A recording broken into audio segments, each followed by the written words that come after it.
অপু ভাই টিকটক করে একটা ল্যাম্বরগিনি কিনে ফেলেছে এবং কয়েকদিন আগে আমাদের একটা ভিডিও চোখের সামনে আসলো যেখানে সে বলছে, তোমাদের রাতে ঘুম হবে তো? তোমরা কি রাতে ঘুমাতে পারবে?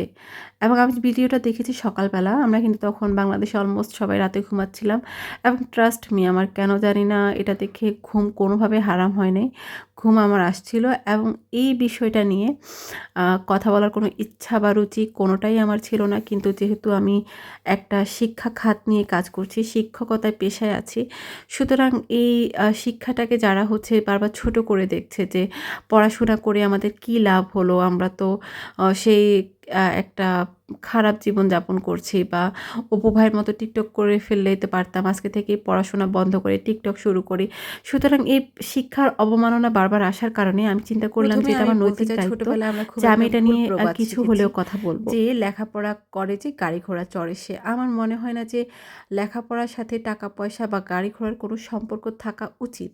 লেখাপড়া বা পড়াশোনা মানুষ মূলত এই জন্যই করে যাতে করে মানুষ তার মনুষ্যত্ব না হারিয়ে ফেলে। মানুষ যাতে একটা রুচিশীল তার পরিচয় দেয়, মানুষ যাতে একটা আভিজাত্যের পরিচয় দেয়। যারা শিক্ষাকে শুধুমাত্র টাকা পয়সা অর্জনের জন্য ধরে নেয়, বা যারা শিক্ষাকে শুধুমাত্র টাকা পয়সা বা গাড়ি বাড়ি করার জন্য বেছে নেয়, তারা কিন্তু আসলে কখনোই প্রকৃত আভিজাত্য বা রুচিশীল মানুষ হয় না। শিক্ষার মূল কাজই এটা যে আমাদের চিন্তাকে বিকশিত করবে, আমাদের মেধা বা মননকে আরও বেশি প্রস্ফুটিত করবে। এটা শুধুমাত্র টাকা পয়সা কখনোই করতে পারবে না।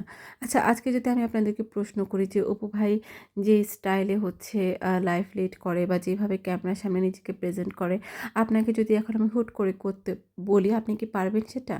বা যেকোনো স্টুডেন্টদেরকে যদি আমি বলি যে তোমরা কি সেটা পারবে? অবশ্যই অনেকেই বলবে। আমার মনে হয় যে ৯৮% মানুষই বলবে যে না, তাদের পক্ষে এটা সম্ভব না। তাহলে আমার কথা হচ্ছে এখানেই হচ্ছে আপনাদের পৃথিবীতে শিক্ষার এখনো অনেক পরিচয়। মানুষ আছে যারা কিনা কম টাকার বিনিময়েও বাঁচতে রাজি, কিন্তু সম্মান হারাতে রাজি না। এই পড়াশোনা হচ্ছে আমাদেরকে সেই সেন্সটা দেয় যে আমাদেরকে সম্মানের সাথে জীবনে বাঁচতে হবে। টাকা পয়সাই আসলে লাইফের মূল উদ্দেশ্য না। একটা শিক্ষা মানুষকে এই জিনিসগুলোই বুঝতে সাহায্য করে।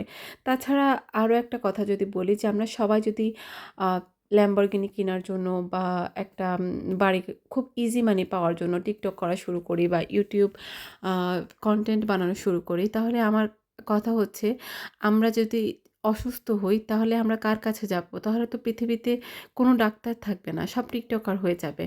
আমাদের জন্য চাষবাস করবে কে? কোনো কৃষক থাকবে না। তাছাড়া ল্যাম্বরগিনি যে মেক করেছে, এইরকম ইঞ্জিনিয়ার কিভাবে তৈরি হবে?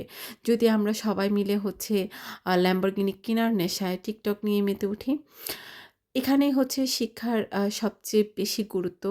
সুতরাং অপু ভাই কী করেছে, বা তার জন্য আমাদের পড়াশোনা ছেড়ে দিয়ে টিকটক নিয়ে মেতে ওঠা উচিত। এই চিন্তাধারা থেকে আমাদের সবাইকে বের হয়ে আসতে হবে। Education is something which cannot be replaced by anything. আমার মতে হয় শিক্ষাটা আসলে আমাদের কোনো কিছুর বিনিময়ে স্যাক্রিফাইস করা উচিত না, এবং শিক্ষিত হওয়া যে আ একটা ব্যাপার, এটা আসলে যে শিক্ষিত হবে সেই বুঝবে। অশিক্ষিত মানুষজন সেটা কখনো বুঝবে না। অশিক্ষিত মানুষজন সেটাই করবে যেটা হচ্ছে তারা আ তারা ভাবে যে টাকাটা দিয়েই হচ্ছে সবকিছু কেনা যায়। কিন্তু টাকা দিয়ে আসলে সবকিছু কেনা যায় না। মানুষের রুচি, মানুষের অভিজাত্য, মানুষের মন মানসিকতার যে উন্নত হওয়া, এটা কখনোই আপনি টাকা দিয়ে কিনতে পারবেন না। যেটা একমাত্র শিক্ষা আপনাকে দিতে পারে।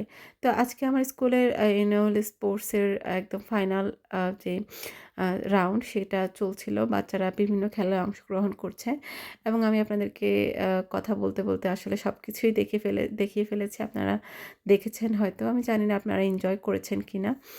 আমার আসলে স্পোর্টস উইকটা আসলে আমি আগেও বলেছি, আমার স্পোর্টস উইক আসলে অনেক ভালো লাগে। কারণ পড়াশোনার পাশাপাশি বাচ্চাদের খেলাধুলার অনেক বেশি প্রয়োজনীয়তা আছে। খেলাধুলা করলে কিন্তু বাচ্চাদের মন মানসিকতা ভালো থাকে। তাছাড়া আজকাল বাচ্চারা মোবাইলের প্রতি যে আসক্তি বেড়ে গিয়েছে, সেটাও কিন্তু খেলাধুলার মাধ্যমেই আমরা দূর করতে পারি। আর তাছাড়া আজকাল বাচ্চাদের মধ্যে স্থূলতার হারও বেড়ে যাচ্ছে। সেটাও হচ্ছে খেলাধুলার মাধ্যমে কমিয়ে আনা উচিত। তাহলে আমি বলব যে বাচ্চারা যদি মাঠে ঘাটে খেলতে চায়, ওদেরকে খেলতে দিবেন। এতে করে ওদের মন মানসিকতা